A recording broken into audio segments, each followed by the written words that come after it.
Kwa majina mimi naitwa Samuel Wilson, ni kijana mdogo na miaka 23 ambao niliamua kuipambania ndoto yangu. Kwa haraka haraka, msukumo wa kubadilisha mazingira nyumbani kwetu, hii ni hatua ya awali ya kuanza kujenga choo. Ikiwa ni kati ya hatua kama 5 kama sio 4 za kubadilisha mazingira hapa nyumbani. Na kwa haraka haraka hii project imechukua zaidi ya shilingi milioni 4.5. Niliamua kujenga choo kwa sababu wanasema nyumba ni choo, na niliamua kujenga choo kwa sababu kulikuwa na choo cha zamani ambacho kilikuwa sio cha kisasa kidogo.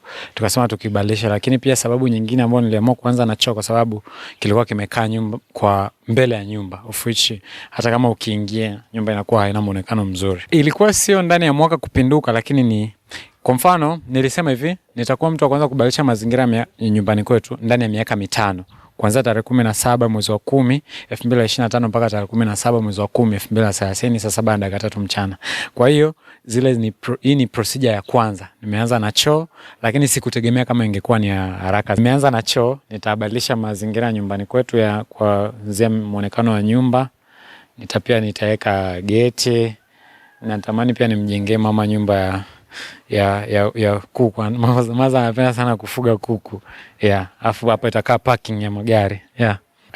Sijajua tu kama choo kimenipindua hivi.